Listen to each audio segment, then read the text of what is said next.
सजाए मौत हो गई थी मुझे। जिस दिन फैसला सुनाया जाने वाला था, मामू रियाज के साथ वालिद साहब भी थे, वहीं बेहोश हो गए और मामू रियाज इन्हें संभालने लगे। मेरे लिए दिन का तयन भी कर दिया गया और इस बार मुझे जेल की जिस कोठरी में पहुंचाया गया वो बहुत ही ज्यादा तंगो तारीख थी।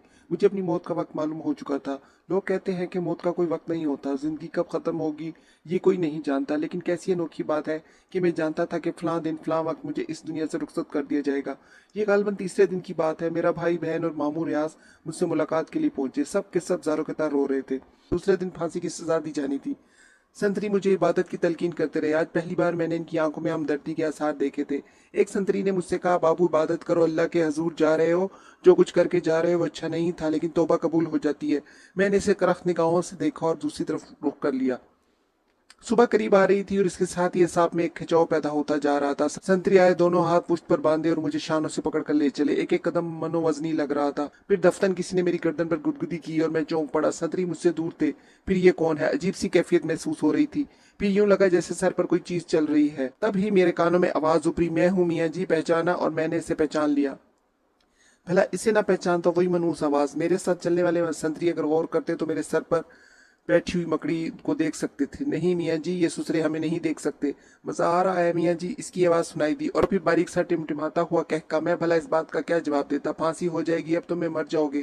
देखा, तुमसे कहा था ना हमने। मैं खामोशी से कदम बढ़ाता गया। जिंदगी बढ़िया है या मौत मियाँ जी, बोलो, जीना चाहो या मरना? मेरे जहन में एक झनाका सा हुआ। बोले बगैर ना रह सका। अब भी जिंदा रहने का कोई इम्कान है? क्यों नहीं, हम जो हैं। अब तुम क्या करोगे? अब मेरी मौत कितनी दूर है? मैंने कहा और वो फिर अपनी मकरू आवाज में हंसा। तुम बात तो करो मियाँ जी, हम क्या कर लेंगे ये तो बाद में ही मालूम होगा। इसने कहा, क्या बात करूं, हमारा काम करोगे? देखो मियाँ जी, तुम्हारा रास्ता कोई नहीं रोकेगा।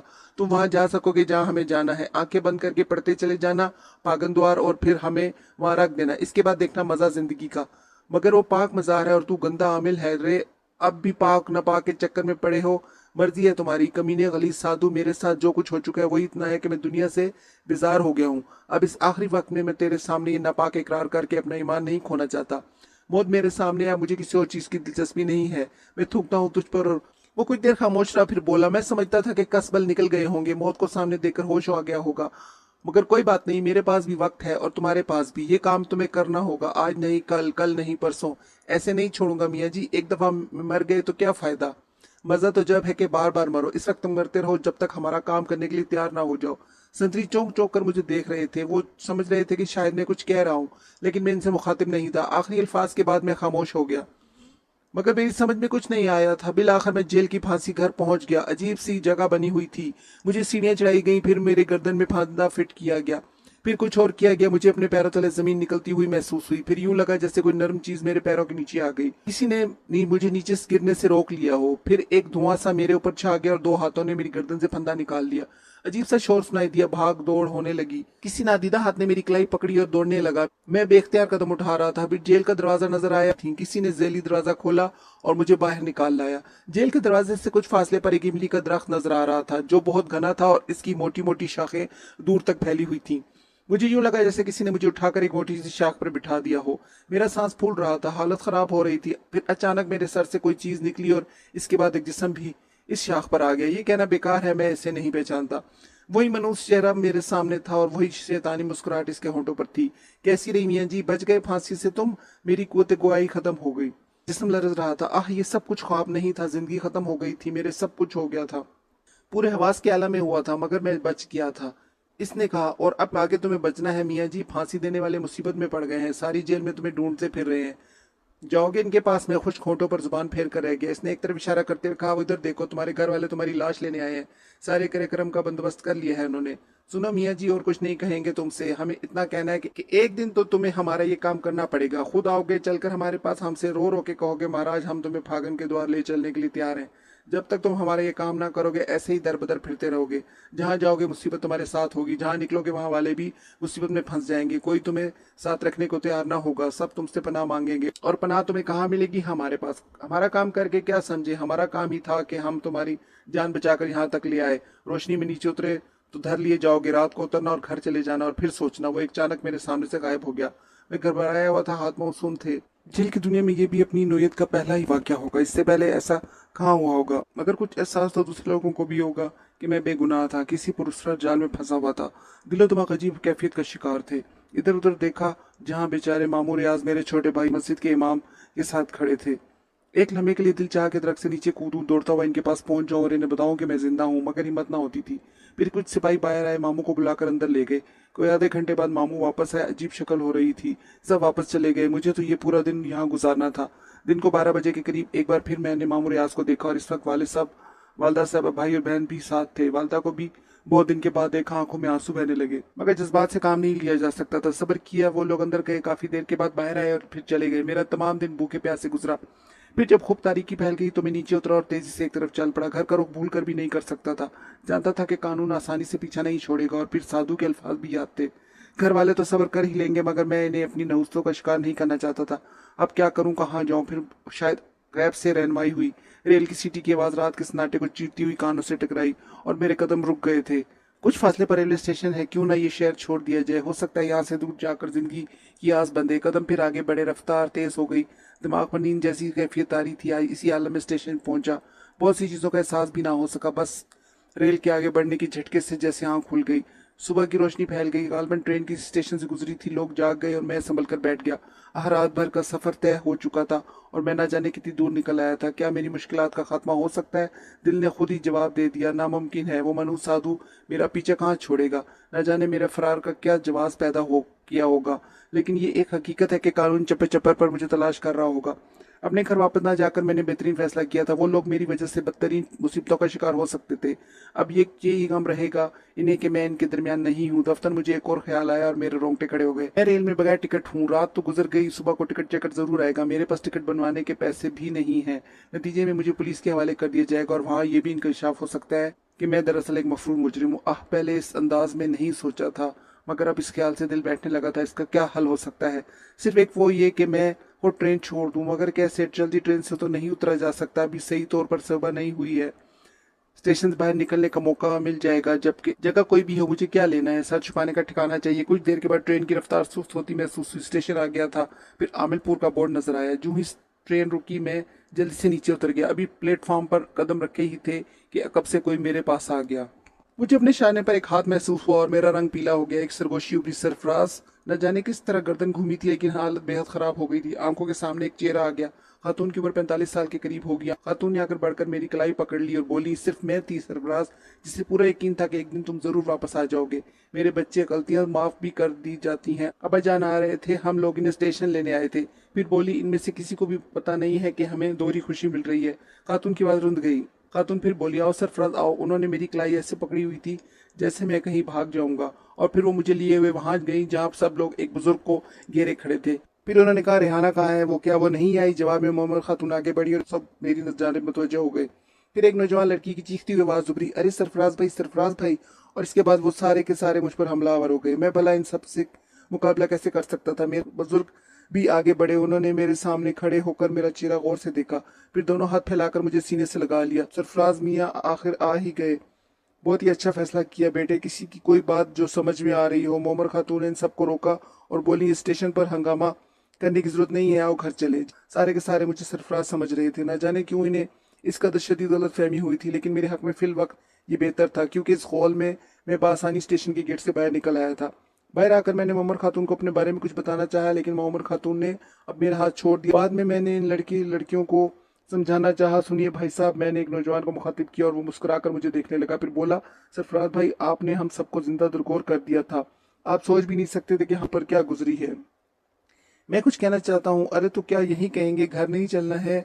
सुनिए, आपको आपको गलतफहमी हो रही है। मैं सरफराज नहीं हूँ। सुना ना दिया, ये सरफराज नहीं है। इनकी तो ऐसी की तैसी। इन्हें तो 10 बार सरफराज बनना पड़ेगा। चलिए जल्दी शराफत से, वरना मैं लड़की बहुत बुरी हूँ। इस खूबसूरत सी लड़की ने बेतकल्फी से कहा और सब हंसने लगे। मैं ठंडी सांस भरकर खामोश हो गया। बड़ी कीमती गाड़ियां आई हुई थी। इसी लड़की ने, जिसका नाम नादिया लिया गया था, एक नौजवान से कहा, वो आपने इनके अल्फाज सुन लिए? शाकिर भाई जरा होशियार है, खतरा है। फिक्र ही ना करें, 400 मीटर तक तो मैंने आगे निकलने नहीं दूंगा। इसके बाद भी अगर ये दौड़ते रहे तो फिर देखा जाएगा, शाकिर ने कहा और एक बार फिर सब हंसने लगे। कोई मेरी बात सुनने को तैयार नहीं था। गाड़ियां जिस इमारत में दाखिल हुई, इसे देखकर मुझे अंदाजा हो गया कि नहायत खुशहाल लोग हैं। काश इन लोगों से वाकई मेरा कोई ताल्लुक होता। यहाँ पहुंचने के बाद तमाम लोग नीचे उतर गए। मोमर खातून रुकी और मेरे करीब आने का इंतजार करने लगी। मेरा बाजू पकड़ते हुए कहा, क्या होलिया बना लिया है तुमने अपना सरफराज? मुझे यकीन था कि तुम वापस आ जाओगे और फिर शायद तुम्हें इल्म हो कि वो ना रहे जिनसे तुम्हें इख्तलाफ पैदा हो गया था। क्या तुम्हें इल्म है कि रहमान साहब का इंतकाल हो गया? मेरी गर्दन बिला वजह ही नफी में हिल गई थी।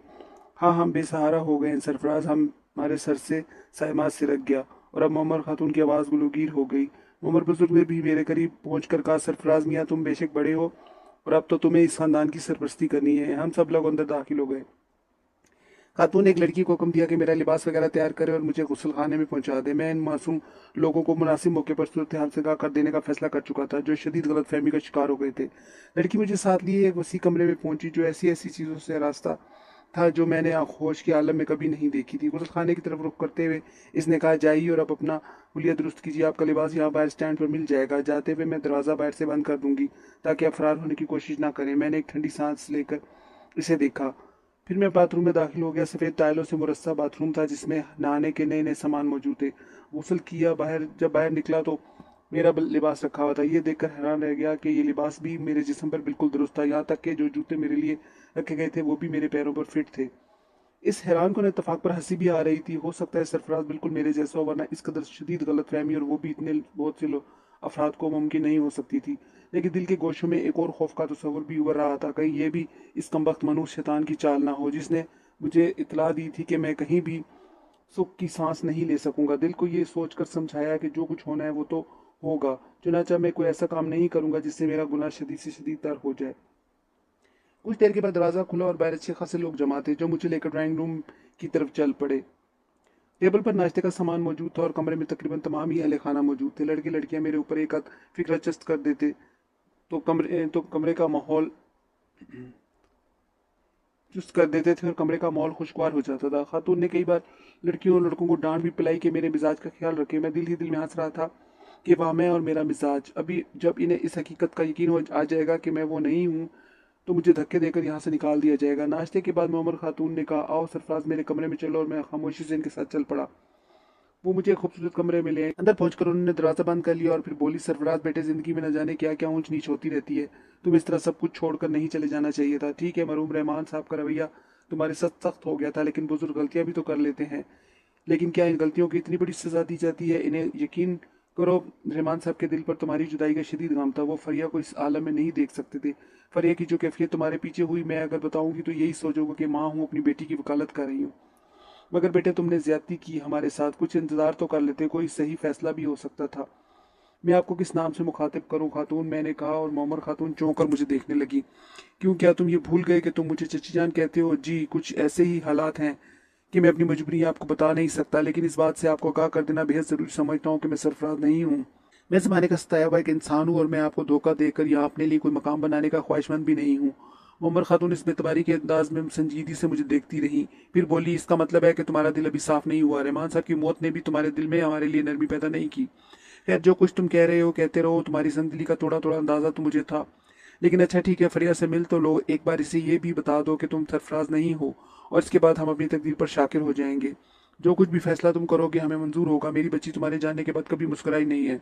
काश तुम्हें इन हकीकतों का भी एहसास होता। ठीक है खातून, बिल्कुल ठीक है, आप मेरी बात नहीं मान रही, लेकिन मैं आपसे सिर्फ चंद अल्फाज कहना चाहता हूँ कि बाद में आपको अगर हकीकतों पर यकीन आ जाए तो मुझे मुजरिम ना समझिएगा। इस तमाम कहानी में मेरा कोई कसूर नहीं है।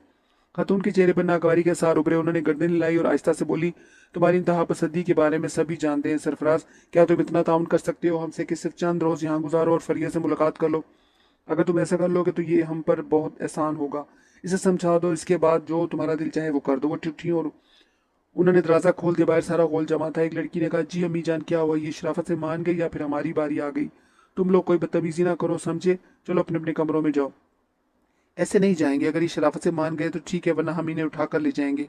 एक लड़की ने कहा और वह सब मुझ पर झपट पड़ी। नहीं नहीं, मैं चल रहा हूँ, मैं चल रहा हूँ। ये लोग मुझे एक तरफ ले गए। दिल ही दिल में दुख भी हो रहा था। काश मैं इस घराने का एक फर्द होता, क्या खूबसूरत जिंदगी होती। लेकिन मेरी नौसत बिलाखिर लोगों को भी अपनी लपेट में ले लेगी। लड़कियां मुझे लिए हुए एक दरवाजे पर पहुंच गईं। उन्होंने दरवाजा खोलकर मुझे अंदर धक्का दे दिया। फौरन बाद दरवाजा बाहर से बंद भी कर दिया गया। घबराई निगाहों से मैंने इस कमरे का जायजा लिया। आले दर्जे की कालीन बिछे हुए दरवाजे खिड़कियों और दीवारों की मुलाजमत से पर्दे पड़े हुए थे। कमरे के इंतहाई सिरे पर बनी खिड़की के सामने एक निस्वानी पैकर मौजूद था, जिसकी पुश्त दरवाजे की जानिब थी। मैं सकते किसी हालत में खड़ा इधर उधर देखता रहा और फिर बमुश्किल तमाम मेरी आवाज उभरी, सुनिए। नस्वानी जिसमें हल्की सी थरथराहट पैदा हुई, फिर इसने अपना रुख तब्दील कर लिया और आंसू से लबरेज एक हसीन चेहरा मेरी निगाहों के सामने था। वो बेहद हसीन थी। मैं सकते कैसे आलम इसे देखता रह गया। इस हसीन आंखों में आंसू की झड़ी लगी हुई थी।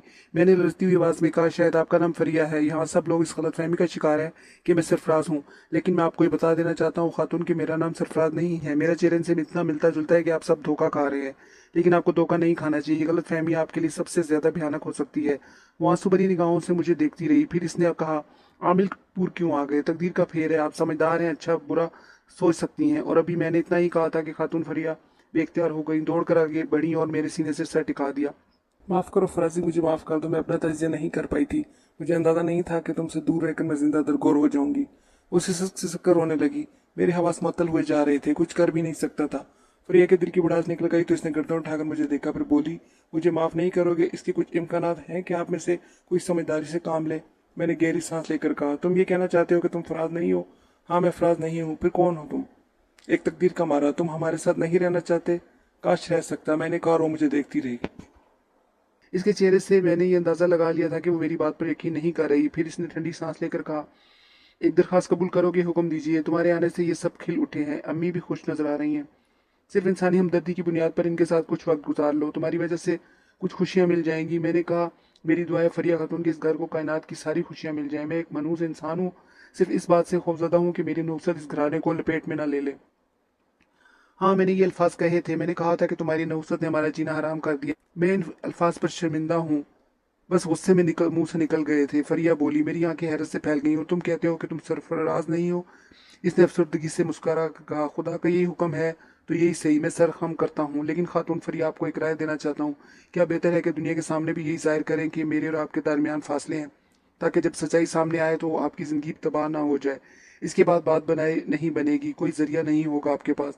हाँ, तुम्हारे इन अल्फाज की वजह जानती हूँ, मुझसे दूर रहना चाहते हो, मुझे सजा देना चाहते हो। खैर, अपने लिए मुझे हर सजा कबूल है, मुझे मंजूर है। मैंने बेचारगी से गर्दन हिला दी थी, बहालत मजबूरी इस अनोखे ड्रामे के लिए तैयार हो गया था। मौत के जबड़ों से निकला था और कोई गुनाह नहीं करना चाहता था। मैंने कहा, ये फरिया बाहर चले, आप लोग दूसरे लोगों को जो कुछ बताना चाहें बता जी। इसने गर्दन हिला दी। हम बाहर आ गए। शरीर लड़के और लड़कियों का गोल जैसे मुंतजर ही था। उन्होंने इस मुख्तसर वक्त में इंतजाम भी कर लिया था, चुनाचा हम दोनों को फूलों से लाद दिया गया। सब मेरी आमद की खुशी मना रहे थे, मगर मेरा दिल रो रहा था। वो मैं नहीं था जिसके लिए खुशियां मनाई जा रही थी। फरिया भी बुझी बुझी थी। खूब हंगामा रहा था। अलबत्ता रेहाना बेगम हम दोनों का जायजा ले रही थी। रात के खाने के बाद उन्होंने मुझसे तनाई में कहा, लगता है सरफराज मियां, तुम्हारे दरमियान इख्तलाफ दूर नहीं हुआ है। मुझे मौका मिल गया। मैंने कहा, यह बात नहीं है चची जान, हम दोनों के दरमियान एक समझौता हुआ है। क्या हम एक माह तक अपना तजिया करेंगे अलग अलग रहकर? बात कुछ समझ में नहीं आई। रेहाना बेगम बोली, अगर आप इसे हम दोनों के दरमियान रहने दें तो ज्यादा अच्छा नहीं होगा चची जान। मैंने आजी से कहा, अलग अलग रहने से तुम्हारी क्या मुराद है? मेरा मतलब है हमारे दरमियान ताउन और मुफाहमत रहेगी, मगर बस कुर्बत नहीं होगी। तुम दोनों ही सर फिरे हो, मगर अब तुम यहाँ से जाओगे नहीं। जी चची जान, मैंने ठंडी सांस लेकर कहा। सोने का इंतजाम मैंने दूसरे कमरे में किया था। फरिया को मैं बताना जरूरी समझा था। महसूस न करना फरिया, ये जरूरी है। तुमने वादा किया था कि मुझे दूसरों के सामने रुसवा नहीं करोगे। हाँ फरिया, मैं आपको रुसवा नहीं करना चाहता, मैंने आहिस्ता से कहा। जैसे तुम्हारी मर्जी, इसने रुंधी हुई आवाज में कहा। दूसरा और तीसरा दिन गुजर गया। हालात किसी कदर काबू में आ गए थे। बड़ी कोशिशों से मुझे यहाँ के हालात मालूम हुए थे। रहमान साहब का घराना था जिसका वसी कारोबार था। दो बेटे शाकिर और आमिर थे। चार बेटियां थी जिनमें फरिया सबसे बड़ी थी। इसकी शादी सरफराज से हुई थी। इसे घर दमाद बना लिया गया। खुद सर और सरकश मिजाज नौजवान था, किसी को खातिर में नहीं लाता था। फरिया भी खुद पसंदी का शिकार थी, चुनाचा दोनों में इख्तलाफ था। फिर एक दिन रहमान साहब ने इसे तलब करके फरिया की शिकायत पर बुरा भला कहा। फरिया भी बाप के साथ थी। सरफराज खामोशी से घर छोड़कर चला गया और फिर वापस नहीं आया। बाद में फरिया को अपनी ज्यादती का एहसास हुआ। रहमान साहब भी पशेमान थे कि बेटी का घर बिगड़ गया। फिर अचानक रहमान साहब पर दिल का दौरा पड़ा और वह जहां पर ना हो सके। ये कहानी थी सरफराज की। मैंने इसकी तस्वीरें देखी और शशदत रह गया। ऐसा नौकाम शक्ल शायद ही कभी देखा गया हो। वो लोग काफी हद तक इस सिलसिले में बेकसूर थे। असूल तौर पर मुझे यहाँ से खामोशी से निकल जाना चाहिए था, मगर यहाँ मेरी बुजदिली मुझे रोक रही थी। फिर एक दिन ड्रॉप सीन हो गया। शाम के 5 बजे थे कि एक कार और इसके पीछे एक पुलिस जीप अंदर दाखिल हुई। सब चौंक कर इधर उधर देखने लगे। जीप से एक जिस शख्स को हथकड़ियों समेत उतारा गया, इसे देखकर मेरा दिल उछल पड़ा था। नहज खराब हुलिये में वो सरफराज था। सब दम बखुद रह गए थे। मैं भी अपनी जगह साकित था। कार से एक उमर रसीदा साहब नीचे उतरे और बोले, जरा इन्हें देखिए कौन है। इतने देर में तमाम लोग इस सरफराज के गिर्द जमा हो गए थे। मेरे कदम अपनी जगह जमे हुए थे। दिल अंदर से चीख रहा था, भाग जा, आमद आ गई है, मगर मैं ना भाग सका। चची जान, मैं सरफराज हूँ। सरफराज मजलूम लहजे में बोला। साथ खड़े पुलिस अफसर ने इसके मुंह पर उल्टा हाथ रसीद कर दिया। तुमसे बोलने के लिए मना किया गया था। आप भी आ जाइए, शाह साहब नवारिद ने कार की तरफ रुख करते हुए कहा।